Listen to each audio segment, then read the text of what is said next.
see the bus fly by. It's alright, 'cause I'm safe out the bill. Chapter 2. Edward. The anger faded from my sapphire eyes. "Whatever," I said sweatily. "I didn't mean to yell and to beride."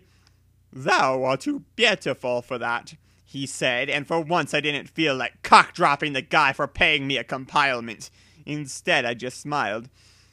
"I'm Ewdard Cullen," he murmured. "Who are thee?" "Atnentsniana, Loren, but you can call me Tiana, or Mabai, Tia," I said, feeling shy at the way he was looking at me. I had seen that look in so many male eyes, but never quite as intense or sexy. His eyes burned like hot gold velvet in the midday sun, like peonix feathers and rainbows, so gold and magical. "Thou reminds me of bygone times," he said, carefully reaching out a shaking hand and brushing my cheek. "Thy face is like an old painting. Thou is exceptional." "You're not so shanky yourself, but I couldn't help noticing you have a freaking GF, you ass. I saw you with her in the cafeteria." I notched his hand hard with my long black nails. "Thee did notice me then?" He purred with a sly grin. I was up against the wall with his face right close to me now. He wanted to sex me, I could tell, and suddenly he was kissing me. I felt like my slim legs would break in half and my heart expanded like a big balloon. I felt his hand sliding softly down my neck, and underneath my top. He stoked my breast for a few minutes, and his man carrot standing in action and hard as a rock against my legs. And then he ripped my top and pulled it of me and doped it on the floor. We made out for 10 minutes, and then he tried to take off my bra, but I pushed him away, suddenly thinking, "WTF, TR? Are you just gonna let this total stranger take your clothes off in school, where anyone could see you? I never let a guy kiss me before or touch me, and suddenly I was letting this cheating sicko with a freaking GF grope me just 'cause he was uber hot with sexoy hair and cold as death. I was acting like a biatch and a slut, and I was suddenly very ashamed of my actions. "Bastard! Never touch me again," I gap-said.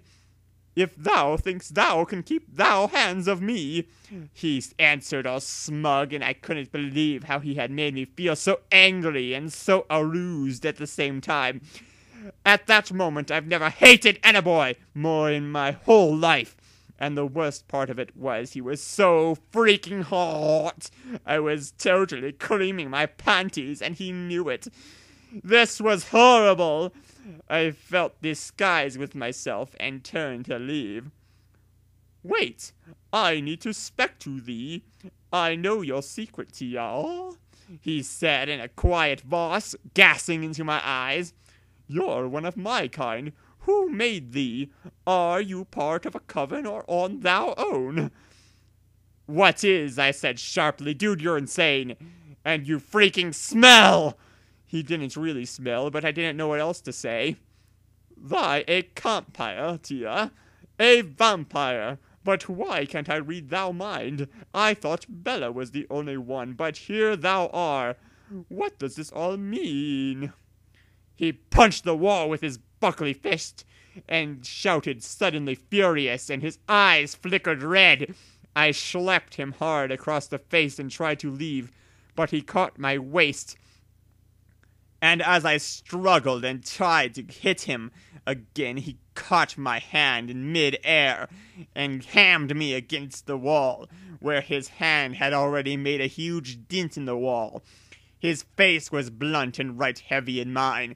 My knee came up hard against his massive, throbbing jiggle stick between his legs, and he drubbed over in pan.